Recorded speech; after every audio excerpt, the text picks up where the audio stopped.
सभापति महोदया, मैं इस पवित्र और सम्मानित सदन में माननीय राष्ट्रपति जी के अभिभाषण के समर्थन में अपनी बात रखने के लिए खड़ा हुआ हूं। माननीय सभापति जी, मेरे लिए यह बेहद सौभाग्य की बात है जी।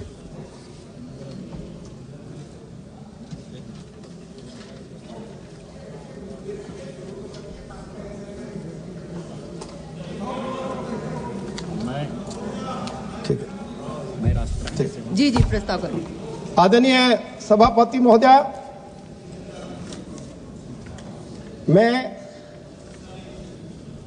निम्नलिखित प्रस्ताव प्रस्तुत करता हूं कि राष्ट्रपति की सेवा में निम्नलिखित शब्दों में एक समवेदन प्रस्तुत किया जाए कि सत्र में समवेत लोकसभा के सदस्य राष्ट्रपति के उस अभिभाषण जो उन्होंने 31 जनवरी 2025 को एक साथ समवेत संसद की दोनों सभाओं के समक्ष देने की कृपा की है के लिए उनके अत्यंत आभारी है।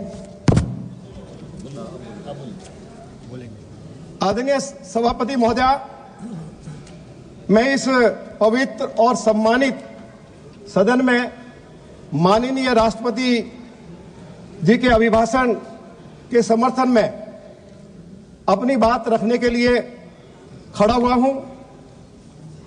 माननीय सभापति जी, मेरे लिए ये बेहद सौभाग्य की बात है कि मुझे आदरणीय राष्ट्रपति महोदया के अभिभाषण पर चर्चा की शुरुआत करने का अवसर प्राप्त हुआ है।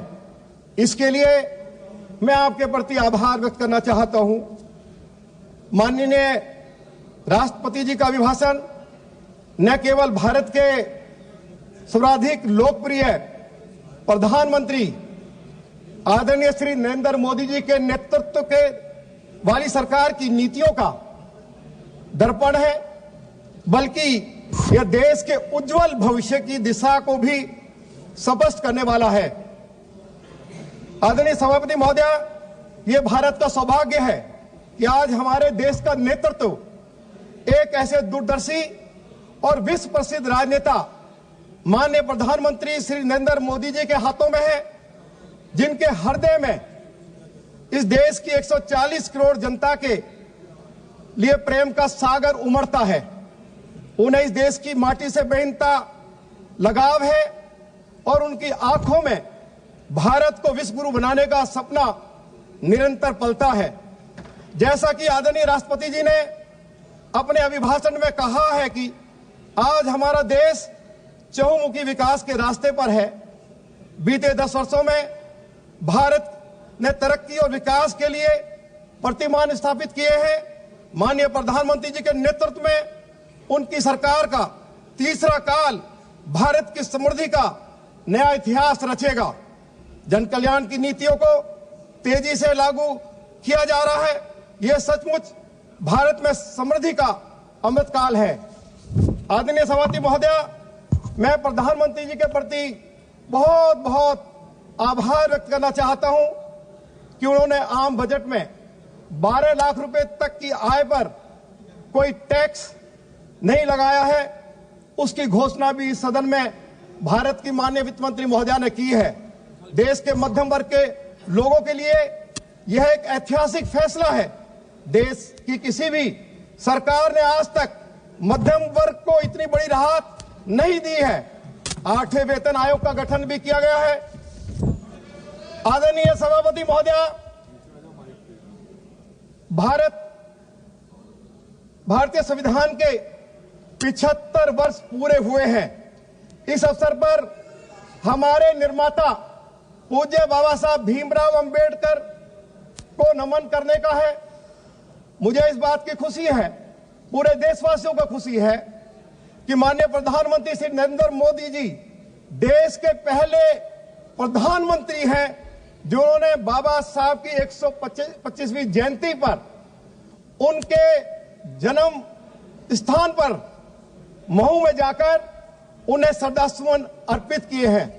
सभापति महोदया, बाबा साहब के जीवन से जुड़े 5 प्रमुख स्थलों का पंच तीर्थ के रूप में विकास किया गया है। ये पंच तीर्थ है जन्म स्थान महू, दीक्षा स्थान नागपुर, मुंबई में स्मारक, लंदन में स्मारक और दिल्ली में अलीपुर रोड स्मारक।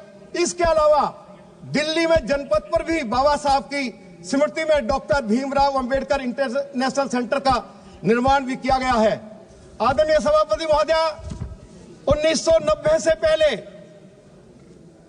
संसद के सेंट्रल हॉल में बाबा साहब की तस्वीर नहीं थी। जब 1990 में भारतीय जनता पार्टी के समर्थन से देश में सरकार बनी, देश के भूतपूर्व प्रधानमंत्री भारत रत्न सरदेव श्री अटल बिहारी वाजपेयी जी ने, जो सरकार भारतीय जनता पार्टी के समर्थन से चल रही थी, उस सरकार से आग्रह किया कि देश की संसद में सेंट्रल हॉल में बाबा साहब की तस्वीर लगाई जाए, बाबा साहब को भारत रत्न की उपाधि दी जाए और इसके साथ साथ बाबा साहब के जन्मदिन पर छुट्टी की जाए। ये आदरणीय अटल बिहारी वाजपेयी जी के आग्रह पर यह सब कुछ संभव हो पाया। आदरणीय अध्यक्ष महोदय, भारत विश्व की तीसरी बड़ी अर्थव्यवस्था बनने जा रहा है। मैं आज इस सदन में कहना चाहता हूं कि आज पूरा राष्ट्र देश के प्रधानमंत्री आदरणीय मोदी जी के प्रति गौरव महसूस कर रहा है, उनका अभिनंदन कर रहा है। अध्यक्ष महोदय, मैं एक किसान परिवार से ताल्लुक रखता हूं। हमारे माननीय प्रधानमंत्री के हृदय में किसानों के प्रति गहरा लगाव है। प्रधानमंत्री किसान सम्मान निधि के तहत देश के करोड़ों किसानों के बैंक खातों में लगभग 3 लाख करोड़ से ज्यादा रकम भेजी गई है। देश के किसानों की आय में वृद्धि हुई है। भारत में 332 मिलियन टन अनाज का रिकॉर्ड उत्पादन हुआ है। हमारा देश लगातार दूध, दलहन, मसालों का दुनिया का सबसे बड़ा उत्पादक देश बना हुआ है। किसानों को दिए जाने वाले न्यूनतम समर्थन मूल्य में लगातार वृद्धि हुई है और महान किसान नेता देश के भूतपूर्व प्रधानमंत्री सरदेव चौधरी चरण सिंह जी को भारत रत्न की उपाधि देकर सम्मानित किया है। यह सभी किसानों के लिए गौरव की बात है। आदरणीय सभापति महोदय, प्रधानमंत्री आवास योजना, प्रधानमंत्री जी ने अपने 10 साल के शासनकाल में लगभग 4.5 करोड़ गरीब लोगों को मकान बनाने का लक्ष्य रखा। उसमें से 2.25 करोड़ मकान बन चुके हैं। दिल्ली में मुझे ये बताते हुए बहुत कष्ट हो रहा है कि दिल्ली की आम आदमी पार्टी की सरकार ने दिल्ली में प्रधानमंत्री आवास योजना को लागू नहीं होने दिया। दिल्ली में लाखों लोग हैं, ज्यादातर वो लोग हैं जो पूर्वांचल से आए हैं। यदि दिल्ली के अंदर प्रधानमंत्री आवास योजना दिल्ली की आम आदमी पार्टी की सरकार लागू हो जाने देती तो दिल्ली के लाखों लोगों को प्रधानमंत्री आवास योजना के तहत पक्का मकान मिल जाता। मैं देश के प्रधानमंत्री आदरणीय मोदी जी के प्रति आभार व्यक्त करना चाहता हूं कि मोदी जी ने दिल्ली में लाखों झुग्गी झोपड़ी वासी, जहां झुग्गी वही मकान बनाने की योजना शुरू करी है। 7,000 झुग्गी वासियों को पक्के फ्लैट दिए गए हैं और आज उस एक फ्लैट की कीमत जो झुग्गी वासी को दिया गया है उसकी मार्केट वैल्यू 40 लाख रुपया है। आदरणीय सभापति महोदय, मैं आपको बताना चाहता हूं कि केंद्र सरकार की सहायता से दिल्ली के झुग्गी झोपड़ी वासियों के लिए दिल्ली में 53,000 फ्लैट्स बनाए गए। बार बार मोदी जी की सरकार ने दिल्ली की आम आदमी पार्टी की सरकार से आग्रह किया कि ये जो 53,000 फ्लैट्स बनाए गए हैं, केंद्रीय सरकार की सहायता से बनाए गए हैं, इन फ्लैट्स को दिल्ली के झुग्गी झोपड़ी वासियों को इनको अलॉट किया जाए। दिल्ली के अंदर अरविंद केजरीवाल की सरकार ने सैकड़ों झुग्गी झोपड़ी वासियों को उजाड़ा, लेकिन किसी एक झुग्गी वासी को फ्लैट में पुनर्वासित नहीं किया। आज फ्लैटों की हालत जर्जर हो गई है। ये स्थिति आज जो दिल्ली के अंदर पैदा हुई है, एक तरफ मोदी जी दिल्ली के झुग्गी झोपड़ी वासियों के लिए जहां झुग्गी वहीं मकान बनाने की व्यवस्था कर रहे हैं, और दूसरी तरफ दिल्ली के पूर्व मुख्यमंत्री अपने रहने के लिए 179 करोड़ रुपया खर्च करके शीश महल बनाते हैं, कानून कायदे का उल्लंघन करके शीश महल बनाते हैं। आदरणीय अध्यक्ष महोदय, पूरे देश में आयुष्मान भारत योजना लागू हो गई। पूरे देश में लगभग 7 करोड़ लोगों को इसका फायदा पहुंचा है। लगभग 1 लाख करोड़ रुपया मोदी जी की सरकार ने इस योजना के ऊपर खर्च किया है। लेकिन अरविंद, ये दिल्ली के अंदर जो आम आदमी पार्टी की सरकार है, उसने दिल्ली के अंदर आयुष्मान भारत योजना को लागू नहीं होने दिया। हम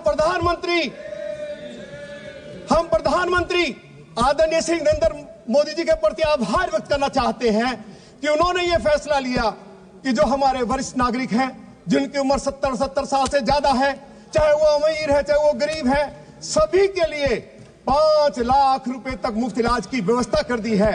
उस 5 लाख और 5 लाख उसमें जो है दिल्ली में बनने वाली भाजपा सरकार देगी। 10 लाख रुपया वरिष्ठ नागरिकों के इलाज पर मोदी जी की सरकार खर्च करेगी।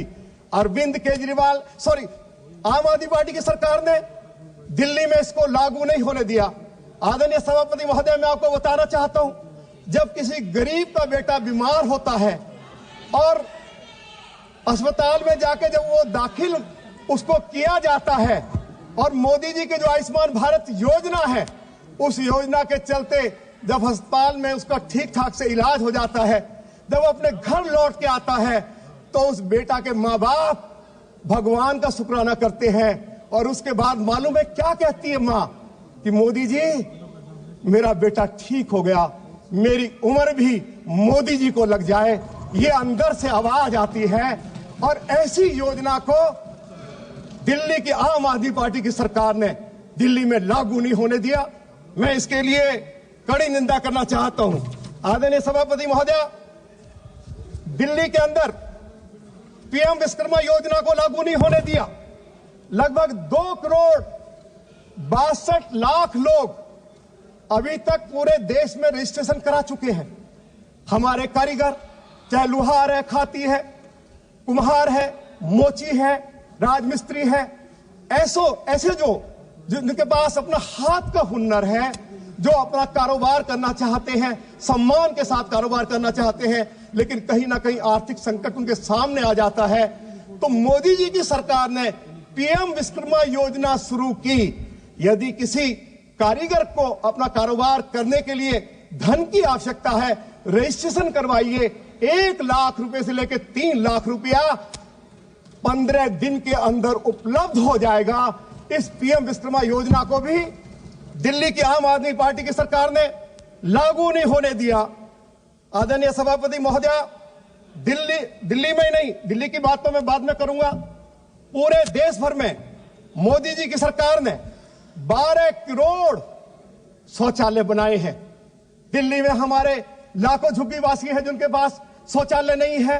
मोदी जी की सरकार चाहती थी कि दिल्ली के अंदर भी शौचालय बनाए जाएं, लेकिन आम आदमी पार्टी की सरकार ने, दिल्ली के भूतपूर्व मुख्यमंत्री ने दिल्ली में शौचालय बनाने की अनुमति नहीं दी। यह जानकारी भी मैं इस हाउस के अंदर आदरणीय सभापति महोदय देना चाहता हूं।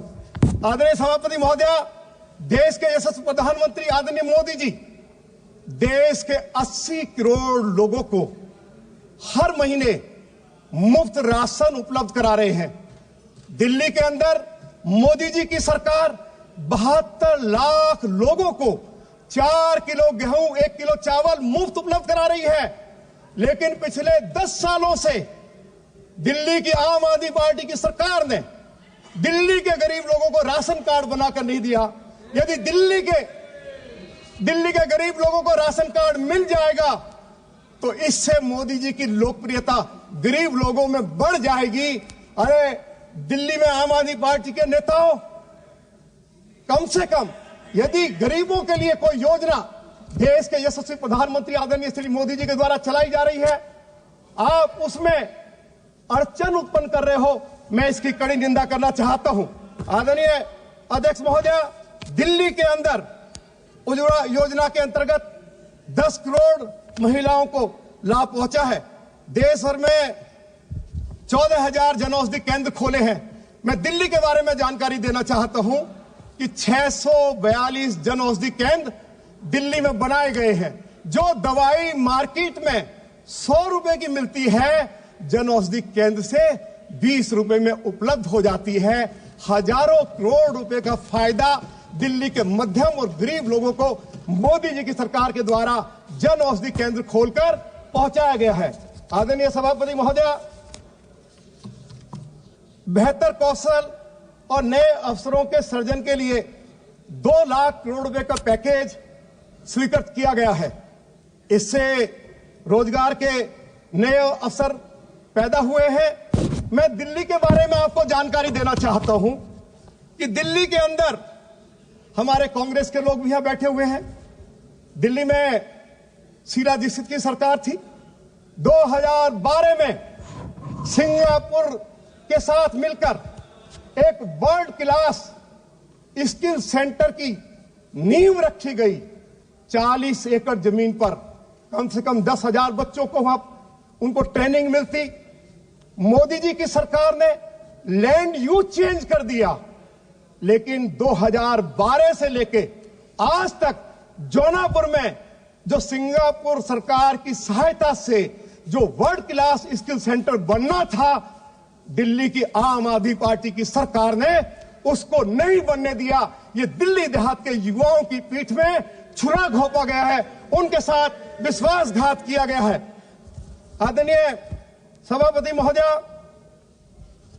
आज मैं आम आदमी पार्टी के राष्ट्रीय अध्यक्ष का एक स्टेटमेंट देख रहा था कि भाजपा के पास ना नेता है और ना कोई विजन है।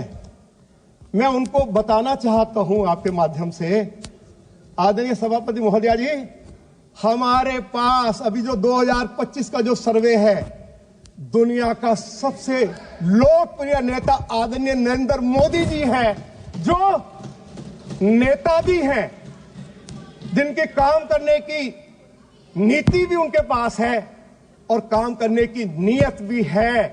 मैं ये जानकारी भी देना चाहता हूं कि उन्होंने आज इस बात की चर्चा की है कि भाजपा के पास कोई विजन नहीं है।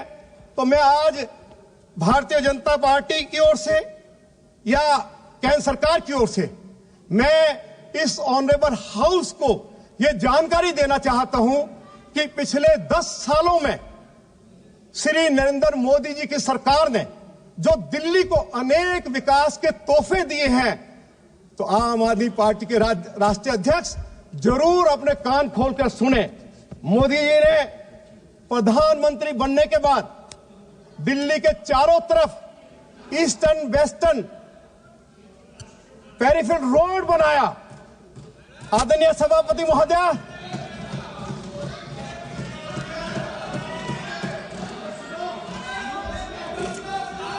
सुनो, ये विकास की बात हो रही है, विकास की बात हो रही है, सुन लीजिए जरा। आदरणीय सभापति महोदय, मैं इस ऑनरेबल हाउस को जानकारी देना चाहता हूं कि मोदी जी ने प्रधानमंत्री बनने के बाद दिल्ली के चारों तरफ पेरिफेरल रोड बनाई। 43,000 करोड़ रुपया उसके ऊपर खर्च आया। दिल्ली की आम आदमी पार्टी की सरकार को 3700 करोड़ रुपया उसके लिए देना था, एक पाई पैसा नहीं दिया गया। जब देश के यशस्वी प्रधानमंत्री आदरणीय मोदी जी की जानकारी में बात लाई गई, तो मोदी जी ने अपनी सरकार को कहा कि काम को रोकना नहीं है। दिल्ली के अंदर हर रोज 60,000 ट्रक्स एंटर करते हैं, दिल्ली को प्रदूषित बनाते हैं। आज वो पेरिफेरल रोड बनकर तैयार हो गया है। 60,000 ट्रक्स की एंट्री दिल्ली में बैन हो गई है। मैं आदरणीय प्रधानमंत्री जी के प्रति आभार व्यक्त करना चाहता हूं। आदरणीय सभापति महोदय, अपोजिशन के लोग जरा सुनने का जरा मादा दिखाओ, हम भी आपको सुनते हैं। मोदी जी ने दिल्ली में, साउथ दिल्ली में, बदरपुर में दुनिया का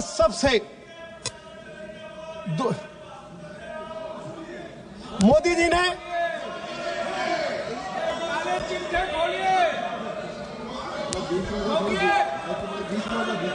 आदरणीय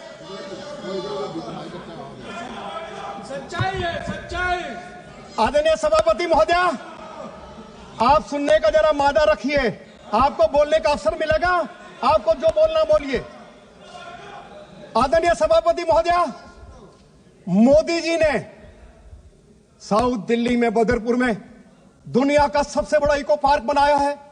उस इको पार्क में जॉगिंग ट्रैक है, साइकिल ट्रैक है, उस इको पार्क में सफारी है, चिड़ियाघर है, उस इको पार्क में 1.5 लाख दरख्त लगाए गए हैं।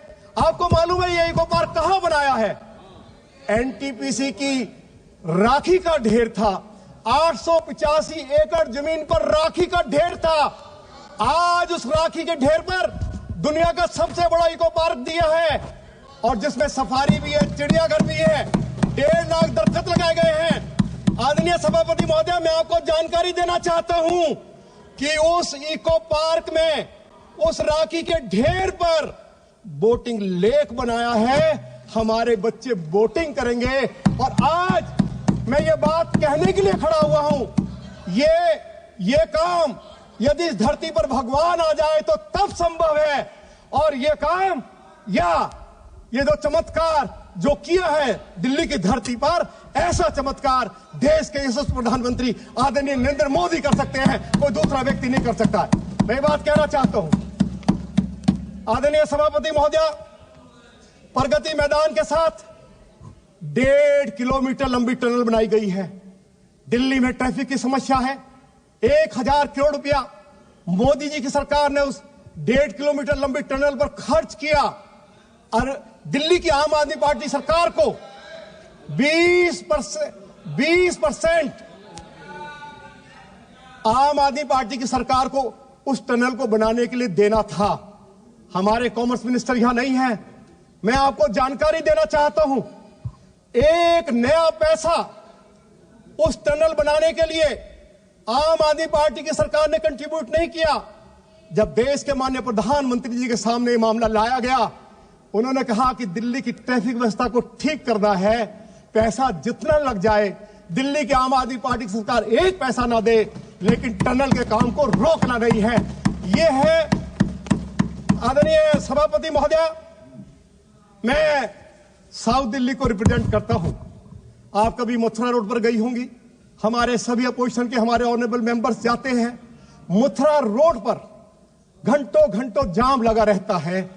मैं देश के यशस्वी प्रधानमंत्री आदरणीय मोदी जी के प्रति आभार व्यक्त करना चाहता हूं कि उन्होंने सराय काले खां से कालिंदी कुंज होते हुए, मीठापुर, फरीदाबाद, पलवल, सोना होते हुए बड़ौदा मुंबई हाईवे तक 6,500 करोड़ रुपया खर्च करके 6 लेन का हाईवे दिया है। मथुरा रोड पर अब ट्रैफिक जाम नहीं लगता है। मैं दिल्ली के लोगों की ओर से आदरणीय मोदी जी के प्रति आभार व्यक्त करना चाहता हूं। आदरणीय सभापति महोदया, दिल्ली में कोई वर्ल्ड क्लास कन्वेंशन सेंटर नहीं था। हमारे पास केवल एक विज्ञान भवन था। आदरणीय मोदी जी ने यशोभूमि द्वारका में 6500 करोड़ रुपया खर्च करके वर्ल्ड क्लास कन्वेंशन सेंटर बनाया है। मोदी जी ने एशिया का सबसे बड़ा कन्वेंशन सेंटर प्रगति मैदान में बनाया है। और जो द्वारका में जो कन्वेंशन सेंटर बना है, 25,000 लोग एक साथ बैठ सकते हैं। तो क्या इस हाउस को मोदी जी को धन्यवाद देना चाहिए या नहीं देना चाहिए? क्या उनके प्रति आभार व्यक्त करना चाहिए, नहीं करना चाहिए? आदरणीय अध्यक्ष महोदया, दिल्ली में कोई वर्ल्ड क्लास पार्क नहीं था। मोदी जी के मार्गदर्शन में द्वारका में 137 एकड़ जमीन पर वंदना पार्क विकसित किया, जिसके ऊपर 560 करोड़ रुपया खर्च हो रहा है।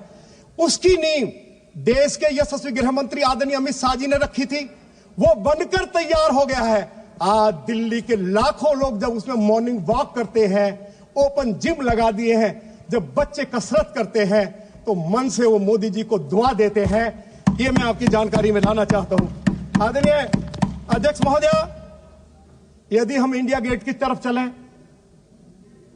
नेशनल वार मेमोरियल बनाया गया है। जो मोदी जी ने नेशनल वार मेमोरियल दिया है, देश के शहीदों को, देश के फौजियों को, देश के पैरामिलिट्री फोर्सेज में जो लोग काम करते हैं, देश के लिए शहीद हो गए, उनकी याद में जो नेशनल वार मेमोरियल बनाया है, मैंने वाशिंगटन में अमेरिका का भी नेशनल वार मेमोरियल देखा है। वो नेशनल वार मेमोरियल वाशिंगटन का इसके सामने कहीं टिकता भी नहीं है। तो क्या मोदी जी के प्रति हमें आभार व्यक्त करना चाहिए। हमें इस बात की खुशी है कि इंडिया गेट पर जहां कभी इंग्लैंड के राजा की प्रतिमा लगती थी, आज उस स्थान पर मोदी जी ने सुभाष चंद्र बोस की, नेता की प्रतिमा लगाकर देश के शहीदों को जो सम्मान दिया है, ये पूरा राष्ट्र उनका ऋणी रहेगा, उनके प्रति आभार व्यक्त करना चाहता है। आदरणीय सभापति महोदय, जिस ऐतिहासिक इमारत में खड़ा होकर मैं बोल रहा हूं, ये इमारत भी मोदी जी ने बनाकर दी है। आदरणीय अध्यक्ष महोदय, मोदी जी ने जो कर्तव्य पथ दिया है, आज लाखों लोग हर रोज कर्तव्य पथ पर इंडिया गेट पर एकत्रित होते हैं, मोदी जी के प्रति आभार व्यक्त करते हैं। हजारों हमारे खोखा पट्टी के लोगों को, जो बेचारे फल फ्रूट बेचते हैं, आइसक्रीम बेचते हैं, पानी बेचते हैं, उनको रोजगार भी मिला है और कर्तव्य पथ की जो रौनक बढ़ी है, वो देखने में अपने आप में बिल्कुल अलग है। दिल्ली के लोग मोदी जी के प्रति आभार व्यक्त करना चाहते हैं। आदरणीय अध्यक्ष महोदय, मैं ये जानकारी देना चाहता हूं कि आजादी के बाद से लेकर मोदी जी के प्रधानमंत्री बनने तक दिल्ली पुलिस के पास अपना कोई पुलिस हेडक्वार्टर नहीं था। मोदी जी की सरकार ने जयसिंह रोड पर कनॉट प्लेस में 1000 करोड़ रुपया खर्च करके दिल्ली पुलिस के लिए वर्ल्ड क्लास पुलिस हेडक्वार्टर बनाया है। मैं इसके लिए भी उनके प्रति बहुत बहुत धन्यवाद देना चाहता हूं। आदरणीय अध्यक्ष महोदय, 2014 में दिल्ली एनसीआर में मेट्रो का जो कुल नेटवर्क था, वो 200 किलोमीटर का था। अब वो बढ़कर दुगना हो गया है। मैं बहुत बहुत प्रधानमंत्री जी के प्रति दिल्ली वासियों की ओर से धन्यवाद करना चाहता हूं कि अभी हाल ही में उनके कर कमलों द्वारा दिल्ली में रिठाला, नरेला, कुंडली कॉरिडोर का काम शुरू हो गया है, जिसका फाउंडेशन स्टोन देश के यशस्वी प्रधानमंत्री आदरणीय श्री नरेंद्र मोदी जी ने रखा है। मैं दिल्ली के लोगों से उनके प्रति आभार व्यक्त करना चाहता हूं। आदरणीय सभापति महोदय, यहां हमारे उत्तर प्रदेश के भी ऑनरेबल मेंबर्स हैं। क्या ये हमारे लिए खुशी की बात नहीं है कि MRTS ट्रेन केवल 45 मिनट में अब दिल्ली से मेरठ पहुंच रही है। नमो मेट्रो दिल्ली और एनसीआर को जोड़ रही है। Delhi airport Dwarka Gurugram connectivity, airport terminal 1 से एरो सिटी तक मेट्रो कनेक्टिविटी, तुगलकाबाद से कालिंदी कुंज मेट्रो कनेक्टिविटी, दिल्ली से सहारनपुर, नीमराना, बहरोड नमो भारत कॉरिडोर, गुरुग्राम, फरीदाबाद, नोएडा नमो भारत कॉरिडोर और सेंट्रल विस्टा से मेट्रो कनेक्टिविटी को मंजूरी देश के यशस्वी प्रधानमंत्री आदरणीय श्री नरेंद्र मोदी जी ने दी है। हम उनके प्रति आभार व्यक्त करना चाहते हैं। आदरणीय अध्यक्ष महोदय, दिल्ली में पब्लिक ट्रांसपोर्ट सिस्टम पूरी तरह कोलैप्स हो गया। मैं देश के प्रधानमंत्री आदरणीय मोदी जी के प्रति आभार व्यक्त करना चाहता हूं कि उनकी सरकार ने दिल्ली के लोगों के लिए 1600 इलेक्ट्रिक बसें मुफ्त दी हैं। मैं आपको जानकारी देना चाहता हूं, जब दिल्ली में आम आदमी पार्टी की सरकार आई तो दिल्ली के पास, डीटीसी के पास 6000 बसें थी। आज वे घटकर 2500 रह गई हैं और जो 2500 बसें हैं वे भी आउटडेटेड हैं। सुरक्षा की दृष्टि से उनको सड़कों पर नहीं चलाया जा सकता। यदि मोदी जी ने 1600 इलेक्ट्रिक बसें नहीं दी होती तो आज हमारा हाल क्या होता। मैं आभार व्यक्त करना चाहता हूं देश के यशस्वी गृह मंत्री आदरणीय अमित शाह जी का। उन्होंने इस बात की घोषणा कर दी है कि दिल्ली को 13,000 नई इलेक्ट्रिक बसें दी जाएंगी। मैं दिल्ली के लोगों की ओर से आभार व्यक्त करना चाहता हूं। आदरणीय अध्यक्ष महोदया, दिल्ली दुनिया की सबसे ज्यादा प्रदूषित राजधानी बन गई है। यह मैं नहीं कह रहा हूं, WHO कह रही है और सुप्रीम कोर्ट ने कहा है यदि आज दिल्ली सबसे ज्यादा प्रदूषित राजधानी बनी है तो उसके दो कारण बताए गए हैं। एक कारण कि दिल्ली में पब्लिक ट्रांसपोर्ट सिस्टम कोलैप्स कर गया और दूसरा कारण बताया है कि दिल्ली की सड़कें टूटी पड़ी हैं, जर्जर हालत में हैं और जब सड़कों के ऊपर गाड़ी चलती है जो धूल उड़ती है तो PM2.5 सबसे ज्यादा धूल से जनरेट होता है। यह बात सुप्रीम कोर्ट ने कही है कि दिल्ली में यदि पब्लिक ट्रांसपोर्ट सिस्टम ठीक हो जाए, यदि दिल्ली की सड़कें जिनके बारे में यह कहा गया था आम आदमी पार्टी की सरकार ने कि हम पेरिस और लंदन जैसी सड़कें बनाएंगे, उसकी पार्टी के नेता को दिल्ली के लोगों से माफी मांगनी पड़ी कि हम यमुना को भी साफ नहीं कर पाए, हम ट्रांसपोर्ट सिस्टम को ठीक नहीं कर पाए, हम दिल्ली के लोगों को पीने का पानी भी नहीं दे पाए, हमें 5 साल और दे दीजिए, हम इसको ठीक कर देंगे। अब तो मोदी जी की पार्टी की सरकार ही दिल्ली को ठीक करेगी, दिल्ली को विकसित करेगी। मैं इनको ये जानकारी जरूर देना चाहता हूं। आदरणीय अध्यक्ष महोदय,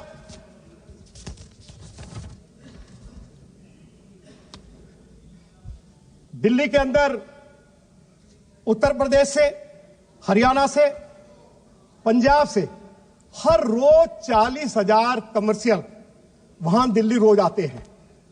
इनको रोकने के लिए देश के यशस्वी प्रधानमंत्री आदरणीय श्री नरेंद्र मोदी जी के नेतृत्व में जो कदम उठाए गए मैं उनकी जानकारी देना चाहता हूं। दिल्ली के अंदर अर्बन एक्सटेंशन रोड, जिसको हम तीसरा रिंग रोड भी कहते हैं, जिसके ऊपर मोदी जी की सरकार 12,500 करोड़ रुपया खर्च कर रही है, जो बनकर लगभग तैयार हो गया है। और मैं आपको जानकारी देना चाहता हूं कि ये जो तीसरा रिंग रोड बनाया जा रहा है, इसमें 27 फ्लाईओवर हैं, 18 अंडरपासेज हैं और मैं ये जानकारी ऑनरेबल हाउस को देना चाहता हूं कि जिनके पास हर साल 80,000 का बजट है, 80,000 करोड़ का दिल्ली के अंदर 80,000 करोड़ का जिस सरकार के पास बजट है, वो दिल्ली में एक भी फ्लाईओवर दिल्ली की ट्रैफिक व्यवस्था को ठीक करने के लिए नहीं बना पाए। इसकी जानकारी मैं आपको जरूर देना चाहता हूं। आदरणीय अध्यक्ष महोदय, दिल्ली से मुंबई तक नेशनल हाईवे, दिल्ली से मेरठ एक्सप्रेसवे, अक्षरधाम से सहारनपुर तक नेशनल हाईवे, शिव मूर्ति से नेशनल मंडेला मार्ग तक बनेगी सुरंग, जिसका हाल ही में प्रधानमंत्री जी ने शिलान्यास किया है, जिसकी घोषणा की है। दिल्ली अमृतसर कटरा एक्सप्रेसवे को KMP एक्सप्रेसवे से जोड़ा जाएगा ताकि एयरपोर्ट तक जाने का मिले अलग से रास्ता। आदरणीय सभापति महोदय, दिल्ली देहरादून एक्सप्रेसवे को टोनिका सिटी के निकट गाजियाबाद से जोड़ा जा रहा है। आदरणीय अध्यक्ष महोदय, दिल्ली देहरादून एक्सप्रेसवे से गाजियाबाद नोएडा के लिए अलग रास्ता मिलेगा। यह जानकारी भी बैठिए। आदरणीय सभापति महोदय, आपको यह जानकर खुशी होगी कि इस दिल्ली में कड़कड़डूमा उस क्षेत्र के विकास के लिए मोदी जी ने 1168 करोड़ रुपया दिए हैं। काम लगभग पूरा हो गया है। मैं दिल्ली के लोगों की ओर से भारत के प्रधानमंत्री जी के प्रति आभार व्यक्त करना चाहता हूं।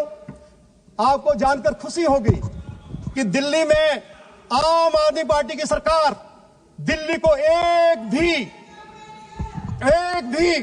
स्पोर्ट्स कॉम्प्लेक्स नहीं दे पाई।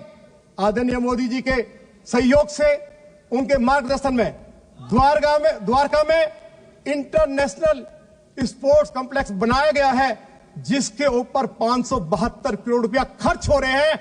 यह जानकारी मैं उनको दे रहा हूं जो ये कहते हैं कि इनके पास विजन नहीं है। मैं विजन की जानकारी दे रहा हूं, आप चिंता मत करिए। आपकी भी लड़ाई उन्हीं से है, आपको तो मुझे सपोर्ट करना चाहिए, आपको करना चाहिए। और आपके नेता के बारे में क्या कहा है उन्होंने, वो मेरा मुंह मत खुलवाइए, मुंह खुलवाइए, इसी में भलाई है। आदरणीय अध्यक्ष महोदय, हम प्रधानमंत्री जी के प्रति हम सभी दिल्ली के लोग आभार व्यक्त करना चाहते हैं कि नरेला सिटी में एजुकेशन हब की मंजूरी प्रधानमंत्री जी ने दे दी है। मैं दिल्ली वासियों की ओर से उनके प्रति आभार व्यक्त करना चाहता हूं। नरेला में इंटरनेशनल स्पोर्ट्स स्टेडियम और क्रिकेट स्टेडियम प्रधानमंत्री श्री नरेंद्र मोदी जी के सहयोग से, उनके मार्गदर्शन में बनाया जा रहा है। मैं दिल्ली के लोगों की ओर से उनको बहुत बहुत उनके प्रति धन्यवाद देना चाहता हूं। आदरणीय अध्यक्ष महोदय, दिल्ली में मोदी जी की सरकार के मार्गदर्शन में 12 यमुना के किनारे डायवर्सिटी पार्क बनाए गए हैं। 12 दिल्ली में आम आदमी पार्टी की सरकार एक कोई पार्क नहीं बना पाई। मैं ये जानकारी भी आपको देना चाहता हूं, इस हाउस को देना चाहता हूं कि पूर्वी दिल्ली में यमुना के किनारे आप जरा जाओ तो सही, जरा मेरे साथ चलिए, मैं आपको एयर कंडीशन बस में लेकर चलूंगा और देसी घी का खाना खिलाऊंगा। आप चल के जरा देखिए तो सही ना, जरा आप देखोगे तो आप ये कहोगे कि जो कुछ मोदी जी ने दिया तो दिल से आप मोदी जी को धन्यवाद देंगे। मैं इस बात की गारंटी कर रहा हूं। आप चल के जरा देखिए कि यमुना के किनारे, इनको शंका चले, यमुना के किनारे आ रहा हूं, यमुना के किनारे असीता पार्क जो मोदी जी की सरकार ने दिया है, जहां भगवान बुद्ध की प्रतिमा लगाई गई है, जरा चलकर तो देखिए। यमुना के इसके साथ साथ यमुना वाटिका दी है। आप चलिए जरा सराय काले खां, एक बहुत बेहतरीन park, world class park Modi ji की सरकार ने दिल्ली के लोगों को दिया है भगवान बिरसा मुंडा के नाम पर। और आप चल के देखिए उसको, जिसके ऊपर लगभग 843 करोड़ रुपया खर्च हुआ है।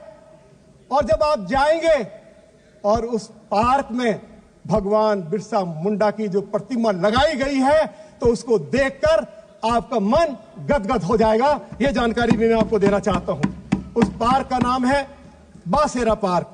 बासेरा पार्क में, जैसे मैंने आपको कहा है, भगवान मुंडा जी की प्रतिमा लगाई गई है। आदरणीय सभापति महोदय, दिल्ली में लाखों बेचारे खोका पट्टी वाले लोग हैं। आदरणीय प्रधानमंत्री श्री नरेंद्र मोदी जी ने दिल्ली के 2 लाख खोका पट्टी के लोगों को कि वो सम्मान और इज्जत के साथ वो अपना कारोबार कर सके, 10,000 रुपए से लेकर 50,000 रुपया उपलब्ध कराए हैं। आज खोका पट्टी के लोग दिल से देश के प्रधानमंत्री आदरणीय मोदी जी को दुआएं दे रहे हैं। अभी हाल ही में 30,000 रुपए तक बैंक एटीएम निकासी की सुविधा भी मोदी जी की सरकार ने खोका पट्टी के लोगों को दे दी है। यह सुविधा कभी अमीर लोगों के पास होती थी, मोदी जी ने खोका पट्टी के लोगों को यह सुविधा देकर जो उनको सम्मान दिया है, मैं दिल्ली के लाखों खोका पट्टी की ओर के लोगों की ओर से उनके प्रति आभार व्यक्त करना चाहता हूं। आदरणीय सभापति महोदय, दिल्ली में लगभग 30 लाख लोग झुग्गी झोपड़ी में रहते हैं। मोदी जी ने जहां झुग्गी वही मकान इस योजना को शुरू किया है। 7,000 फ्लैट्स बनाकर दे दिए हैं। बाकी झुग्गी झोपड़ी वासियों के लिए फ्लैट्स बनाने का कार्य शुरू हो गया है। अभी हाल ही में प्रधानमंत्री जी ने अपने कर कमलों द्वारा लगभग 3,500 झुग्गी झोपड़ी वासियों को फ्लैट दिए, उसकी चाबी दी। और उनके मन से मोदी जी के लिए दुआ निकल रही थी कि मोदी जी, हम जीवन में सोच नहीं सकते थे कि हमारे पास कभी इस दिल्ली शहर में, जहां अगल बगल में अमीर लोग रहते हैं, हम लोगों को भी इतना शानदार फ्लैट बनाकर आप दे देंगे। केवल फ्लैट ही बना के नहीं दिया, बल्कि उनके बच्चों के लिए खेलने के लिए खेल का मैदान, पार्क, प्राइमरी स्कूल, पीने का पानी, घर में बिजली। तो ये मोदी जी ने दिल्ली के अंदर एक इतिहास रचा है। दिल्ली के अंदर अरविंद केजरीवाल की आम आदमी पार्टी की सरकार ने दिल्ली के अंदर बड़ी संख्या में झुग्गी झोपड़ी वासियों को उजाड़ा है। आदरणीय सभापति महोदय, मैं जानकारी देना चाहता हूं, लंबे समय से दिल्ली में जो हमारे दुकानदार भाई हैं, जिनकी दुकानें दिल्ली की सड़कों पर चल रही हैं। मोदी जी की सरकार ने 50,000 दुकानों को उनको फ्री होल्ड में परिवर्तित कर दिया। दिल्ली में आम आदमी पार्टी की सरकार ने ऐसी 351 सड़कें थी जिन सड़कों के बारे में जब दिल्ली नगर निगम में भाजपा की सरकार थी तो दिल्ली की आम आदमी पार्टी की सरकार से आग्रह किया कि इन 352 सड़कों को कमर्शियल डिक्लेयर कर दिया जाए, क्योंकि इनके ऊपर सीलिंग की तलवार लटकी रहती है। लेकिन आम आदमी पार्टी की सरकार ने 352 सड़कों को कमर्शियल रोड डिक्लेयर नहीं किया। अब क्योंकि उनकी किस्मत में नहीं है, 8 फरवरी 2025 को जब हम 2/3 बहुमत से ज्यादा 50 सीटें जीतकर दिल्ली में सरकार बनाएंगे तो मोदी जी के नेतृत्व में इन सारी कमर्शियल रोड्स को हम जो है इनको कमर्शियल रोड डिक्लेयर कर देंगे, जिससे कि इज्जत के साथ रोजी रोटी कमा सके। 13,000 दुकान जो सील कर दी गई थी उनको डी सील करने का फैसला लिया गया है। मैं बहुत बहुत आभार व्यक्त करना चाहता हूं देश के प्रधानमंत्री आदरणीय मोदी जी के प्रति।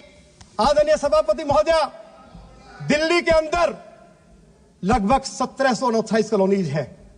60 लाख लोग, ज्यादातर लोग बिहार उत्तर प्रदेश के लोग हैं। पूरे देश भर के लोग इन 1729 कॉलोनीज में रहते हैं, नारे के जीवन जी रहे थे। मोदी जी की सरकार ने फैसला किया कि हम दिल्ली की सभी 1729 कॉलोनीज को हम नियमित करेंगे, इनमें नागरिक सुविधाएं उपलब्ध कराएंगे और हम इनको मालिकाना अधिकार देंगे। और सभापति महोदय, जरा और सुन लीजिए, मोदी जी की सरकार आने से पहले यदि इन अनऑथराइज्ड कॉलोनीज में कोई व्यक्ति घर बनाता था तो एमसीडी और उस एरिया के आम आदमी पार्टी के काउंसलर जबरन वसूली करते थे। अब क्या व्यवस्था की है, जरा वो सुनने वाली बात है। दिल्ली की जिन 1700 अनऑथराइज्ड कॉलोनीज को मोदी जी की सरकार ने मालिकाना अधिकार दिया, उनकी रजिस्ट्री की जा रही है और कोई अनऑथराइज्ड कॉलोनी का निवासी सब रजिस्ट्रार के ऑफिस में नहीं जा रहा है, बल्कि सब रजिस्ट्रार अनऑथराइज्ड कॉलोनी में जाके कैंप लगाता है। लोग लाइन में खड़े होकर रजिस्ट्रेशन कराते हैं और वहीं उनको रजिस्ट्री करके दे दी जाती है। यह है मोदी जी का न्याय, यह है मोदी जी का गरीब लोगों के प्रति इंसाफ। इसको जरा सुनने की जरूरत है। और इससे आगे जो एक कदम मोदी जी की सरकार ने उठाया है, मैं दिल्ली के 60 लाख अनऑथराइज्ड कॉलोनी के निवासियों की ओर से उनके प्रति आभार व्यक्त करना चाहता हूं। उन्होंने ये फैसला ले लिया कि दिल्ली के अनऑथराइज्ड कॉलोनीज में यदि गरीब आदमी अपना घर बनाएगा तो बिल्डिंग बायलॉज के मुताबिक वे अपना घर शान के साथ, सम्मान के साथ, बगैर किसी डर, बगैर भय के बना सकता है। यदि वो अपना घर तोड़कर बनाना चाहता है तो उसको नक्शा पास नहीं करवाना पड़ेगा, वो बिल्डिंग बायलॉज के मुताबिक अपना घर बना सकता है। ये जो ऐतिहासिक फैसला आदरणीय मोदी जी ने दिल्ली की 1700 कॉलोनियों के लिए लिया है, मैं दिल्ली की अनऑथराइज्ड कॉलोनी के 60 लाख लोगों की ओर से आदरणीय मोदी जी के प्रति बहुत बहुत आभार व्यक्त करना चाहता हूं। आदरणीय अध्यक्ष महोदय, मैं इस ऑनरेबल हाउस को जानकारी भी देना चाहता हूं कि आम आदमी पार्टी की सरकार ने दिल्ली को दुनिया की सबसे ज्यादा प्रदूषित राजधानी बना दिया। लोग दिल्ली छोड़कर जा रहे हैं। 12,000 हर साल प्रदूषण की वजह से दिल्ली में लोगों की मौत हो रही है। दिल्ली के लोग कैंसर जैसी बीमारी से पीड़ित हो रहे हैं। आदरणीय मोदी जी की सरकार ने फैसला लिया कि दिल्ली के अंदर अब जो इंडस्ट्रीज लगाई जा रही हैं, इंडस्ट्रियल इलाकों में केवल इंडस्ट्रियल इलाकों में सिर्फ सर्विस और हाईटेक इंडस्ट्री ही लगेंगी। ये ऐतिहासिक फैसला आदरणीय मोदी जी की सरकार ने किया है। हम दिल्ली वासियों की ओर से उनके प्रति आभार व्यक्त करना चाहते हैं। दिल्ली के सभी इंडस्ट्रीज के मालिक ये चाहते थे, दिल्ली के लोग ये चाहते थे। आदरणीय अध्यक्ष महोदय, मैंने आपको बताया कि दिल्ली प्रदूषित क्यों हुई। मैं एक छोटा सा उदाहरण इस ऑनरेबल हाउस के सामने रखना चाहता हूं। मैं एक छोटा सा, जरा सुनिए। आप दुनिया में आपको ऐसी बात सुनने को नहीं मिली होगी। दिल्ली की आम आदमी पार्टी की सरकार ने उनके मुख्यमंत्री ने घोषणा की कि अब हम पराली से खाद बनाएंगे और एक केमिकल घोल तैयार किया गया। उसके ऊपर खर्चा हुआ 30,000 रुपया। एक छटाक पराली से खाद नहीं बनी। दिल्ली के मुख्यमंत्री ने अपना चेहरा चमकाने के लिए 24 करोड़ रुपया प्रचार और विज्ञापन के ऊपर खर्च कर दिया। आप बताइए कि 24 करोड़ रुपया प्रचार पर खर्च किया जा रहा है और पराली से एक छटाक खाद नहीं बनी है। दिल्ली में जो स्मार्ट टावर लगाया गया जिसके ऊपर 23 करोड़ रुपया खर्च किया गया वो बंद पड़ा हुआ है। दिल्ली का पब्लिक ट्रांसपोर्ट सिस्टम पूरी तरह से बर्बाद कर दिया है। दिल्ली की सड़कें टूटी पड़ी है। दिल्ली के लोग प्रदूषण से दुखी है, दिल्ली को छोड़कर जा रहे हैं। हमने दिल्ली के लोगों से आग्रह किया है कि कृपया करके आप दिल्ली छोड़कर मत जाइए।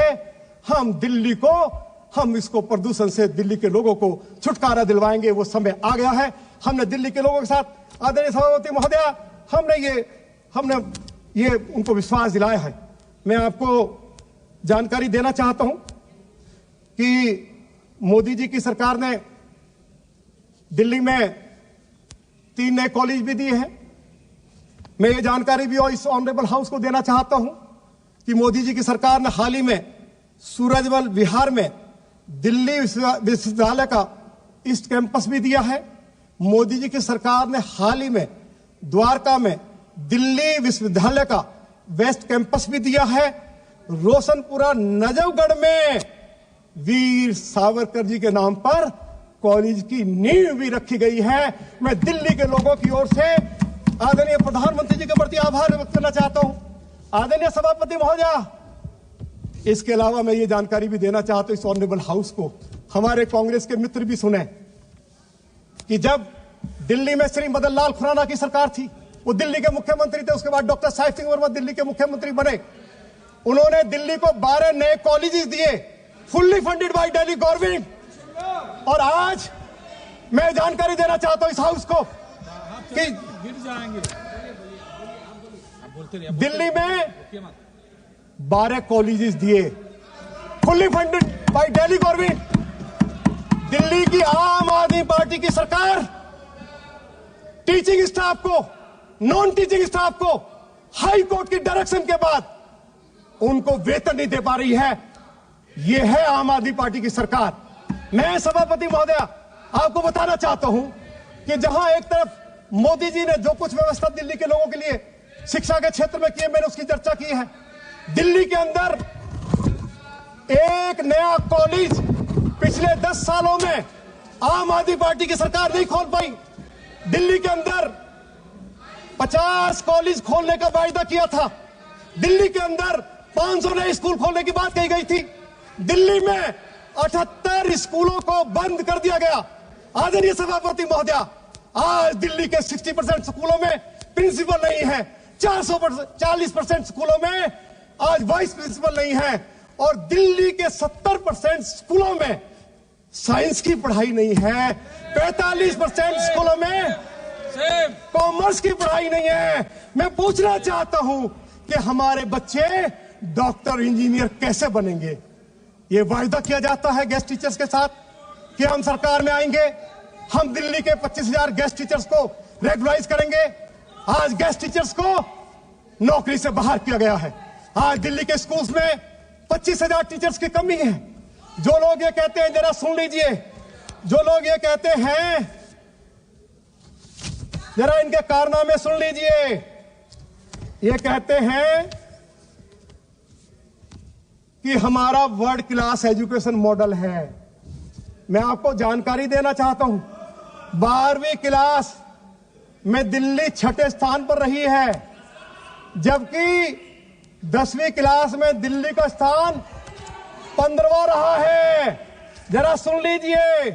और दिल्ली का स्थान सुन लीजिए, पटना, भोपाल, प्रयागराज और भुवनेश्वर के बाद है। ये है वर्ल्ड क्लास।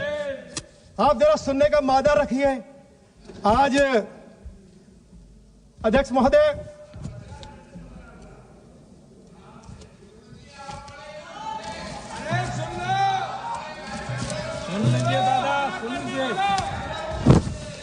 बैठिए। सुनने का जरा मादा तो रखो, जरा सुनो तो सही, सुनो तो सही।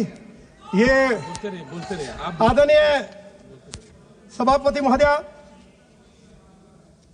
मैं आज इस हाउस में विश्वास के साथ कह सकता हूं कि इस दिल्ली को बहुत ही बेदर्दी के साथ आम आदमी पार्टी की सरकार ने लूटा भी है, इसको बर्बाद भी किया है।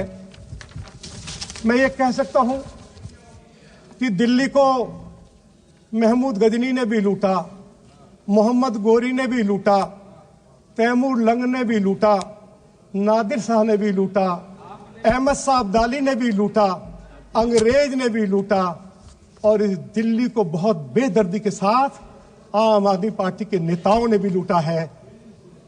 आदरणीय अध्यक्ष महोदया, देश के प्रधानमंत्री के पास अपने रहने के लिए घर नहीं है। दिल्ली के मुख्यमंत्री कहते थे कि मैं मुख्यमंत्री बनूंगा तो 2 कमरे के घर में रहूंगा। मैं आज इस ऑनरेबल हाउस को जानकारी देना चाहता हूं जिम्मेवारी के साथ। दिल्ली के मुख्यमंत्री ने जो पुराना उनका घर था, कंपिटेंट अथॉरिटी से अनुमति नहीं ली, उसको तोड़ दिया गया।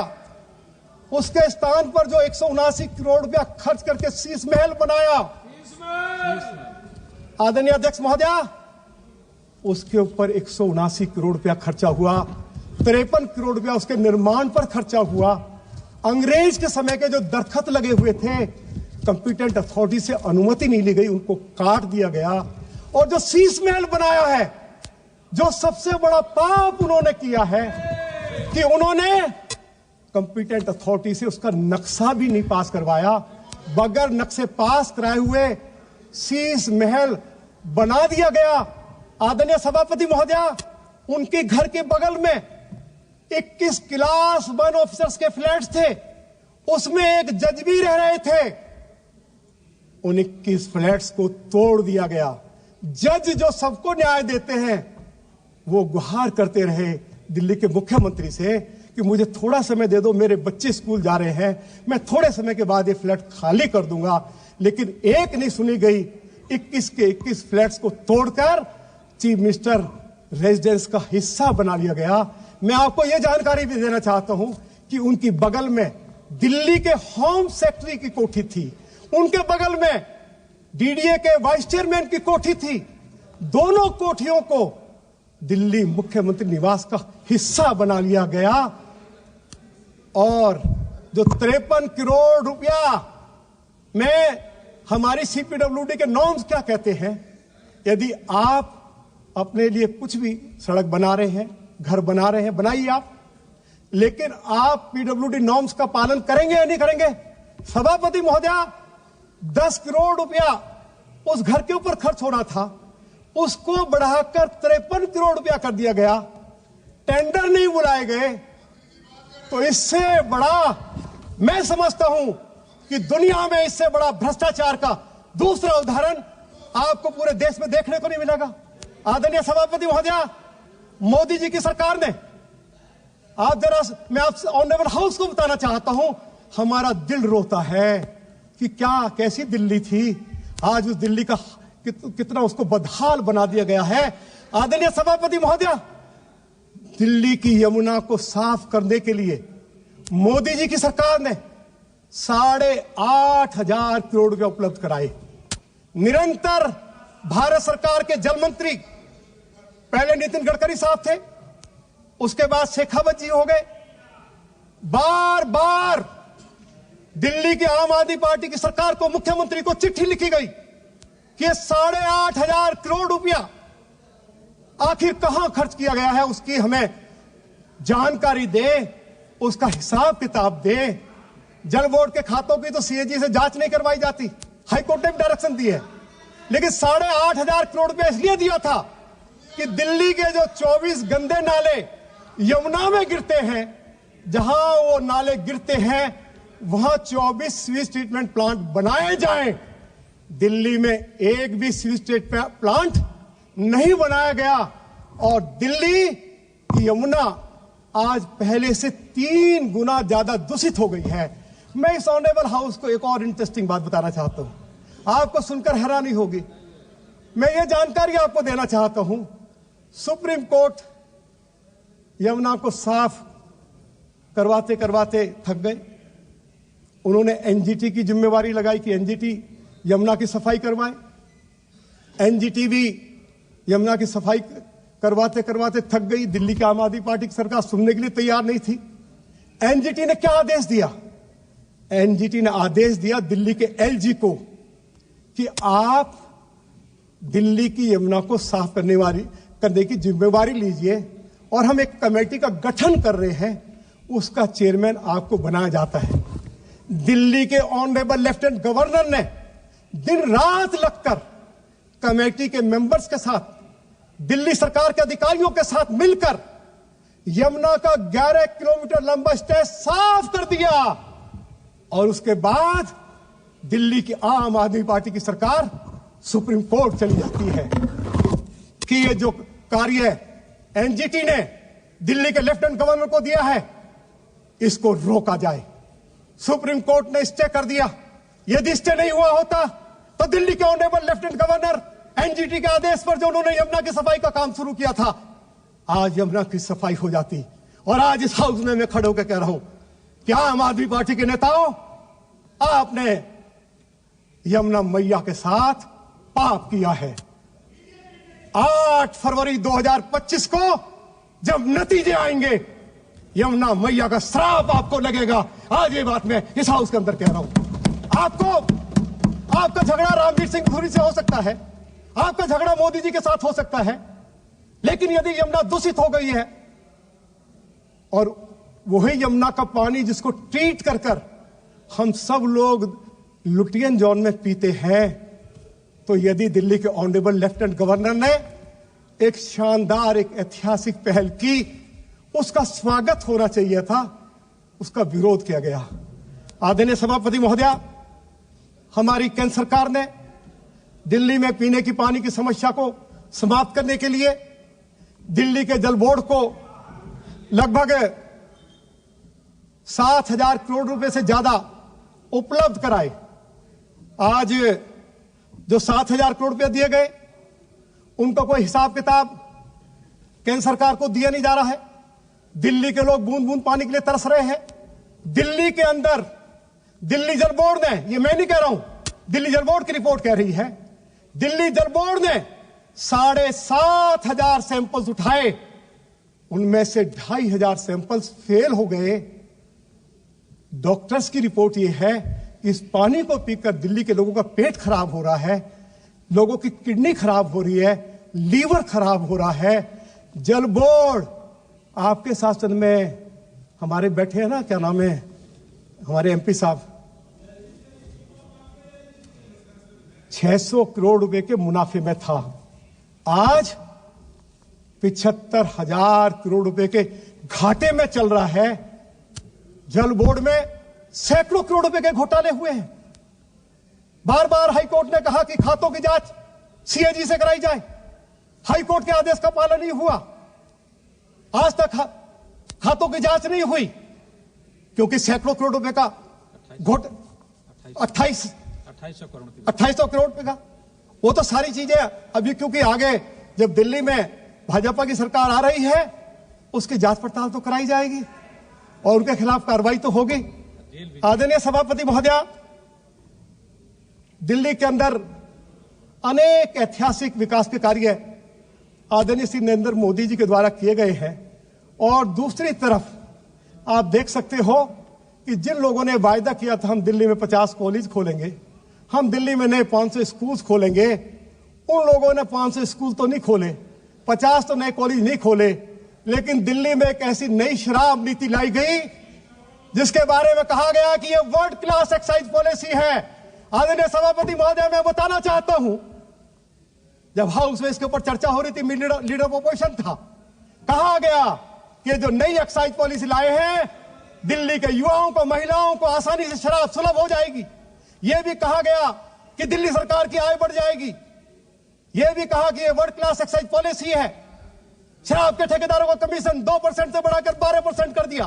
दिल्ली के अंदर 20,000 करोड़ रुपए की शराब हर साल बेची जाती है। कई हजार करोड़ रुपए शराब के ठेकेदारों की जेब में डाल दिया गया। शराब बेचने का समय रात को 10 बजे तक होता था, उसको बढ़ाकर 3 बजे तक कर दिया गया।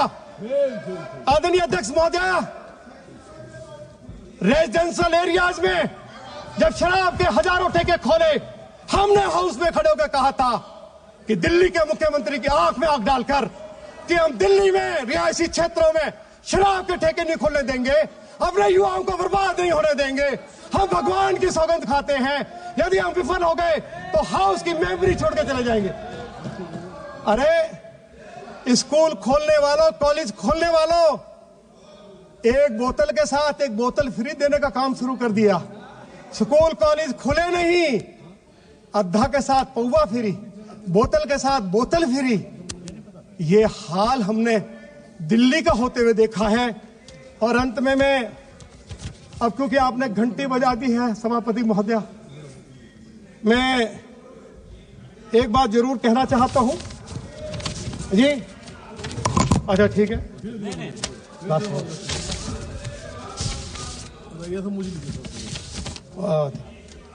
थोड़ा पानी भी ले लो।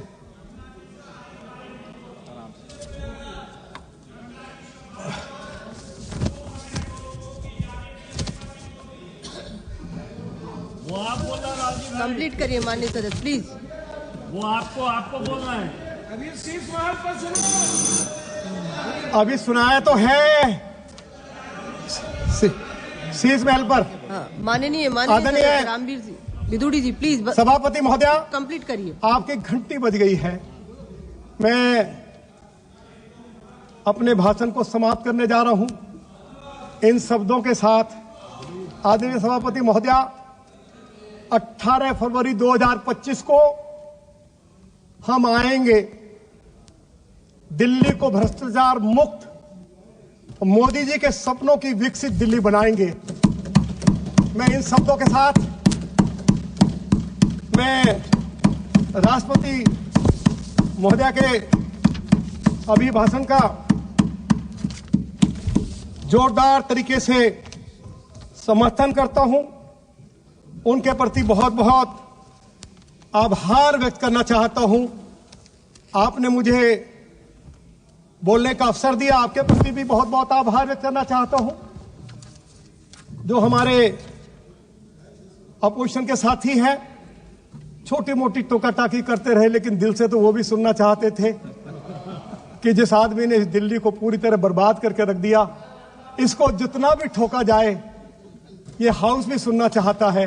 ये हाउस की भावना मैंने देख ली। धन्यवाद। और दिल्ली के लोग यदि सुन रहे होंगे तो आज उनके मुंह से आवाज निकल रही होगी कि दिल्ली की आम आदमी पार्टी की सरकार ने इस दिल्ली को बहुत बेदर्दी के साथ लूटा भी है, इस दिल्ली को नरक में तब्दील कर दिया है। 8 फरवरी को दिल्ली में मोदी जी के मार्गदर्शन में दिल्ली में 50 से ज्यादा सीटें जीतकर भाजपा की सरकार बनेगी।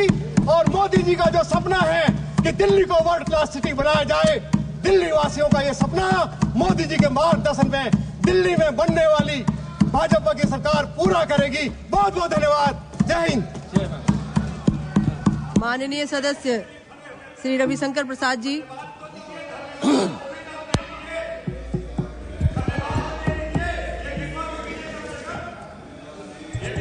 माननीय उपसभापति जी,